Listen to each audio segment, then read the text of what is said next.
Salam sejahtera semuanya kepada para penonton tanya jawab yang berbahagia. Semoga video ini bisa memberikan pengetahuan dan edukasi kepada para penonton, dan jangan lupa untuk like dan subscribe channel ini ya. Selamat malam Andre Yansah. Iya, malam juga Kak. Tolong buka kamera Abang. Iya Kak.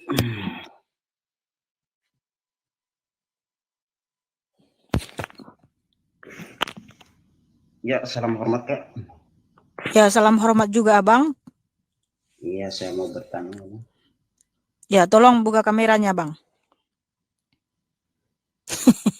Coba. Iya, Bang Irwan Effendi.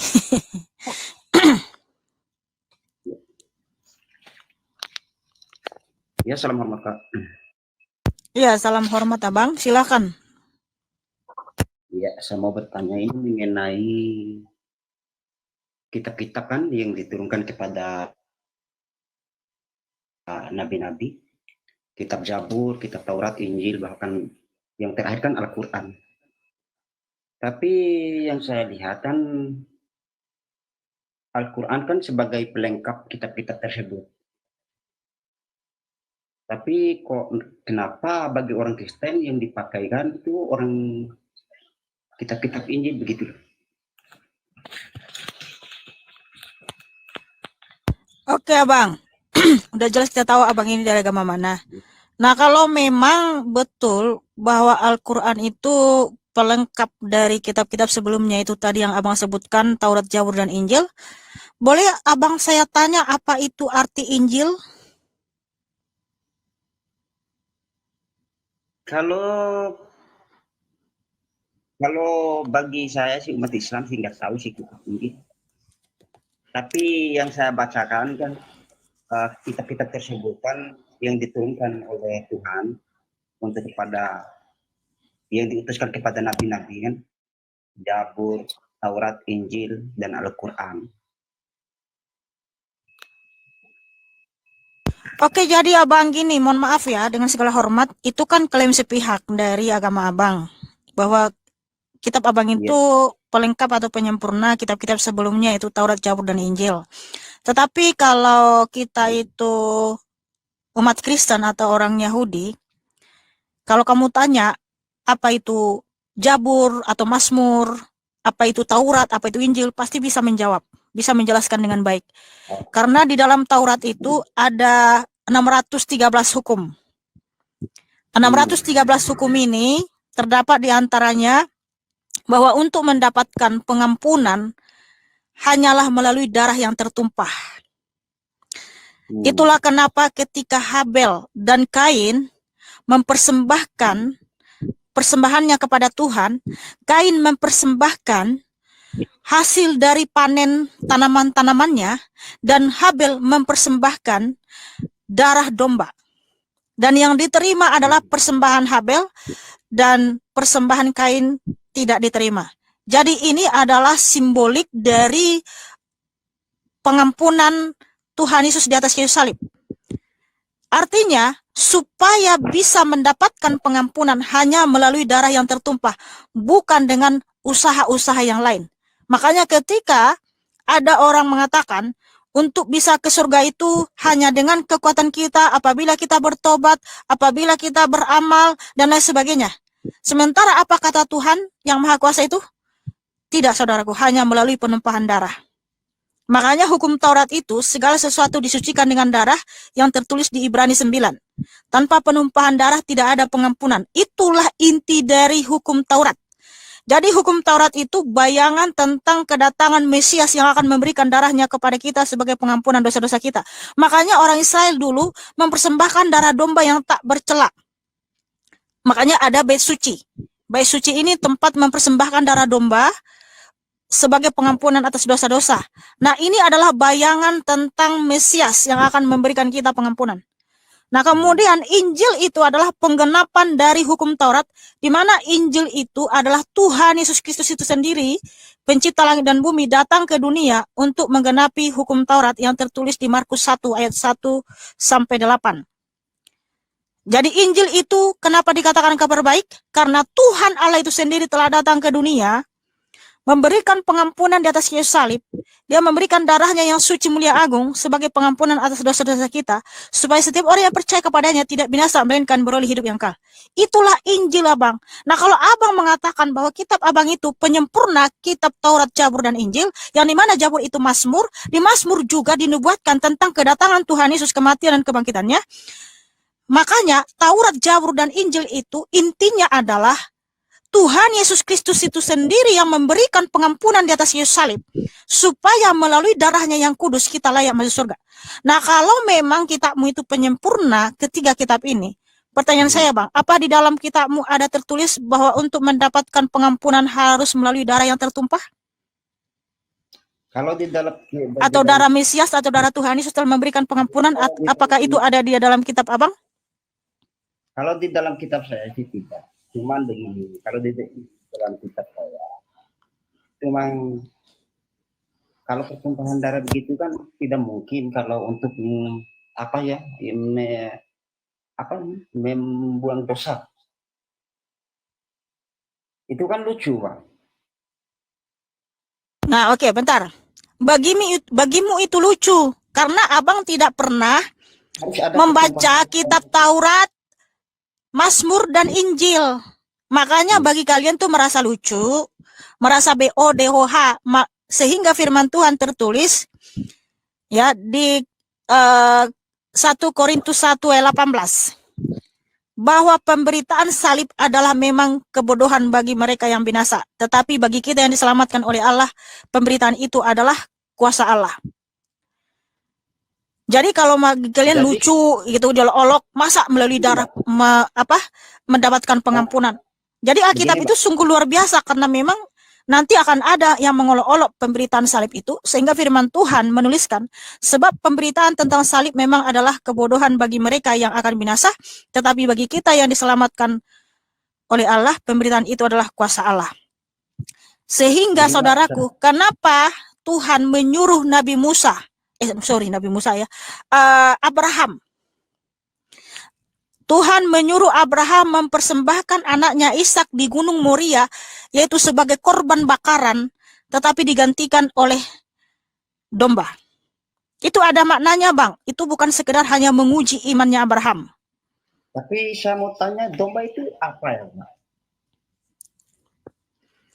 Kalau di Perjanjian Lama kan untuk melakukan kurban harus dengan darah domba yang tak bercacat dan tak bercela. Jadi dia harus domba yang sempurna, nggak ada sedikit pun sakitnya atau lukanya. Dia memang dikhususkan ini untuk kurban. Nah, jadi domba ini, ya darah domba yang tercurah di bait suci ini yang dipercik oleh imam, itu tipologi atau gambaran tentang darah Mesias yang akan mengampuni dosa kita. Makanya Abang, bacalah Taurat, Mazmur, dan Injil. Begini, Pak, saya mau tanya. Di dalam kitab Injil itu, di kitab Mbak itu, kan ini kan Nabi Muhammad ini kan Nabi terakhir. Apakah di dalam kitab Pak itu tidak mengakui bahwa Muhammad ini adalah Nabi, pokoknya Nabi terakhir lah? Iya, bukan kami tidak mau mengakui, tetapi memang di dalam Alkitab tidak ada perintah Tuhan Yesus untuk mengakui nabi di luar bangsa Israel. Bahkan Tuhan Yesus menyatakan di Mazmur 147 ayat 19 sampai 20 bahwa dia hanya memberikan hukum-hukumnya, firman-firmannya, ketetapan-ketetapannya hanya kepada bangsa Israel, saudaraku. Jadi Tuhan Yesus Kristus tidak pernah memilih nabi di luar bangsa Israel. Bahkan Alkitab menyatakan bahwa Allah bangsa lain itu adalah berhala, yaitu di 1 Tawarik berapa kemarin ya? Ayat. Bentar dulu ya, saya cari dulu ayatnya.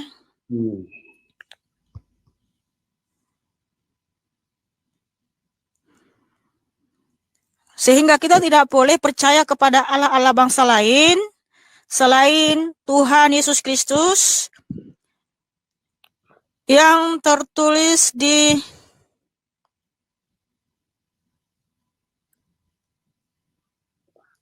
Google, Mbak. Ah, Yang tertulis di Google. 1 Tawarik 16 ayat 26. Sebab segala Allah bangsa-bangsa adalah berhala, tetapi Yod-Heh-Vaveh lah yang menjadikan langit. Itulah kenapa kami diperintahkan Tuhan Yesus hanya boleh percaya kepada Alkitab, tidak boleh percaya kepada yang lain selain Alkitab itu. Kami ini mau menaati perintah Tuhan Yesus. Sebab nabi-nabi itu dan rasul-rasul hanya berasal dari Israel. Iya, saya mau tanya Mbak ya. Mau tanya lagi, ini mengenai proses penciptaan nabi-nabi ini ya. Ini kan Nabi Adam kan.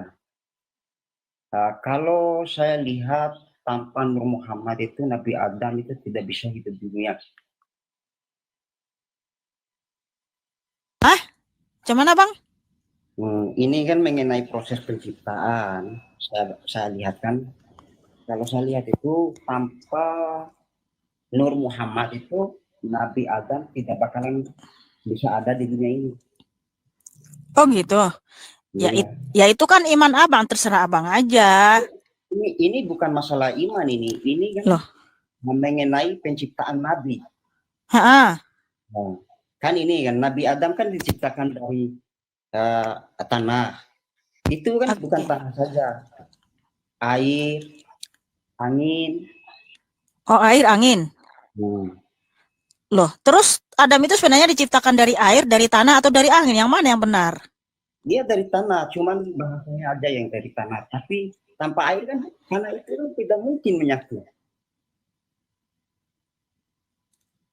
Oh, berarti bahan-bahannya Adam itu bermacam-macam. Ada dari tanah, dari angin, dari air gitu. Nggak langsung dari tanah gitu berasal. Diciptakan. Itu berasal dari tanah. Tapi tanpa air kan tanah itu kan nggak bisa menyatu. Gitu ya. Oke Bang, kalau memang betul bahwa Allahmu itu yang menciptakan Adam itu, saya mau tanya, Adam itu diciptakan masa keberapa? Kalau masa sih, kalau penciptaan itu kan saya kan orang baru lahir kan 1992, itu kan sudah lama. Mungkin ribuan tahun. Hah? Abang lahir, maksudnya siapa lahir 1992? Saya 92. Kalau lahirnya Nabi Adam itu saya nggak tahu. Itu kan mungkin puluhan ribuan tuh. Abang lahir tahun 92? Iya. Yang saya tanyakan, Adam itu diciptakan masa keberapa? Tadi kan Abang bilang bahwa tanpa Nur Muhammad, Adam itu nggak akan ada. Ya kan, betul nggak? Nah, itu kan imanmu. Lalu saya minta bukti validasinya. Kalau begitu, Adam itu diciptakan masa keberapa, Bang? Kalau ada diciptakan kan pertama dia, manusia pertama yang muncul di dunia ini. Iya, Adam itu kan manusia pertama, tapi diciptakan masa keberapa? Allahmu menciptakan segala sesuatu itu berapa masa? Kalau masa sih saya nggak tahu, itu kan ribuan tahun itu. Walah, berarti Abang ini nggak ada belajar, Bang. Abang baca kitab Abang nggak? Ya baca dong. Tapi kalau baca, Allahmu menciptakan berapa masa? Kalau Allah menciptakan itu ada 4 masa. 4 masa. Oh, 4 masa. Air, angin. 4 masa, tanah, air, apa lagi? Air, angin. Ngerti nggak sih Abang ini? Apa yang dijawabnya itu? Pertanyaan saya, berapa masa Allah mau menciptakan langit dan bumi? Atau menciptakan itu berapa masa? Masa ada masa tanah, air, angin, udara? Coba ini. Oh, apa? Maksudnya ini hutan. Hutan? Maksudnya gimana, Bang? Maksudnya Mbak ini kan berapa masa itu urutan maksudnya.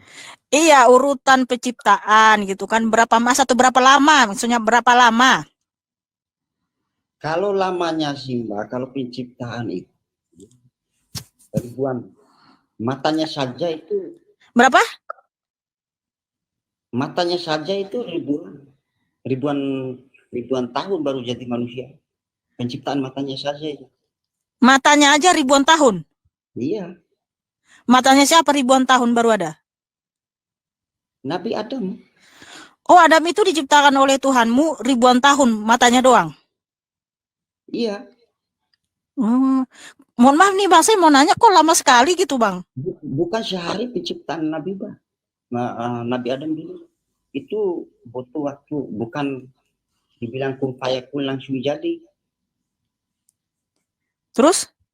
Proses penciptaan manusia pertama itu Mbak, lama prosesnya Mbak. Bukan begitu penciptaan itu langsung hembus nafasnya hidup. Tadi berapa lama? Cuma menciptakan matanya berapa lama tadi? Matanya saja itu lama Mbak. Berapa lama? Kalau saya baca di dalam buku kemarin tuh matanya saja yang 4.000 tahun kayaknya. Oke, matanya terus kepalanya berapa lama? Pokoknya yang lama itu matanya saja. Oh, matanya saja ya. Tapi Kenapa kalau harus matanya sampai 4.000 tahun? Terus yang lain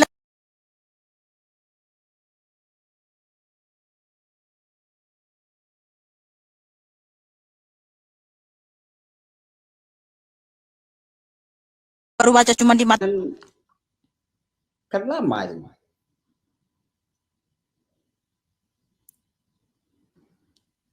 Hah?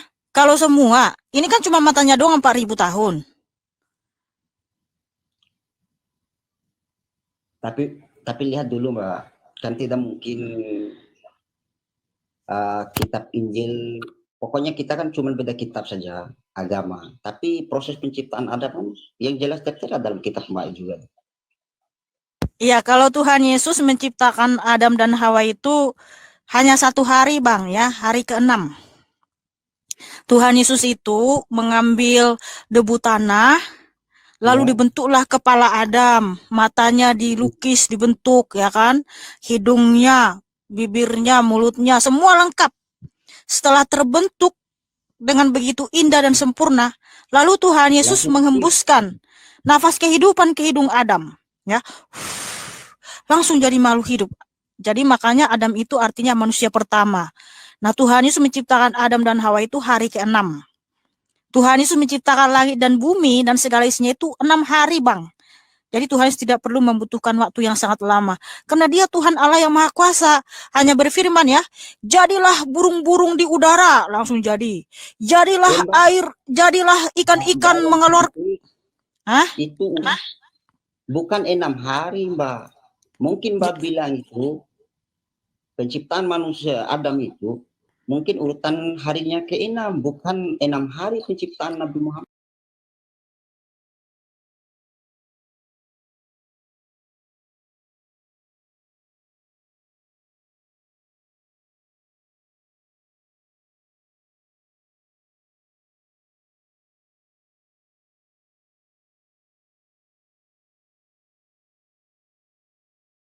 Mungkin. Tapi penciptaan manusia itu lama Mbak. Bukan 1 hari, bukan begitu bikinan manusia. Kita lahirin saja manusia ini. Abang. Saya kan memberitahu apa yang ditulis di dalam Alkitab saya. Tuhan Yesus Kristus, dia adalah Yod-Heh-Vaveh Elohim itu sendiri. Sebelum berkenosis, dia kan Yod-Heh-Vaveh Elohim itu sendiri yang menciptakan langit dan bumi itu selama 6 hari, Bang. Bukan beribu-ribu tahun. Karena Tuhan Yesus itu Allah yang Maha Kuasa. Tuhan Yesus hanya berfirman ya, jadilah terang, langsung jadi. Jadilah bumi, langsung jadi. Jadilah langit, langsung jadi.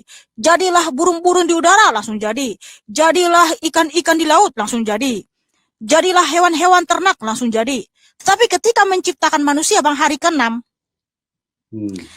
Dia mengambil debu tanah, membentuk kepala Adam, badannya semua dengan sempurna, dengan baik dan indah.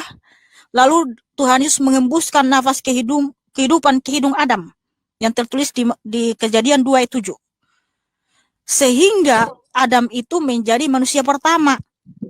Iya Mbak, iya Mbak. Iya. Nah, seperti itu abangnya. Terima kasih abang. Saya rasa sudah cukup dulu bang. Ganti dulu sama yang lain ya. Belajar Iya, lagi Mbak. yang rajin ya bang ya. Sungguh-sungguh belajar abang. Terima kasih ya bang. Iya, Adonai Yesus Hamasyah memberkatimu dan mengasihimu. Iya, salam hormat. Ya, salam hormat juga. Tepuk tangan buat Bang Andreansah yang cakep dan manis.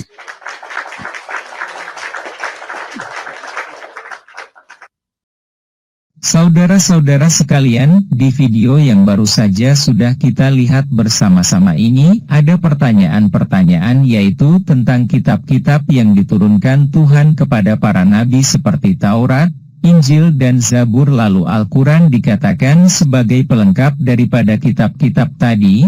Kenapa kok Kristen masih menggunakan Injil? Dan kita sudah mendengarkan jawaban dari Mihana di mana umat Kristen itu mengatakan bahwa Injil itu bukan sebuah kitab, tapi kalau menurut umat Islam bahwa Injil itu adalah firman Tuhan yang diturunkan kepada Nabi Isa untuk disampaikan kepada kaumnya.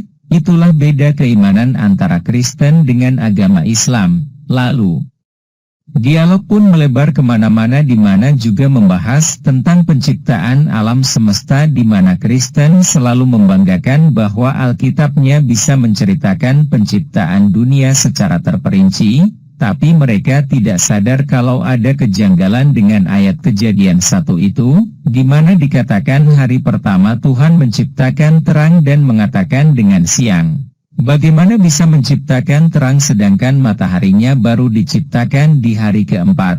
Silahkan para penonton bisa memberikan penilaian atas hal ini. Silahkan tulis pendapatnya di kolom komentar. Terima kasih.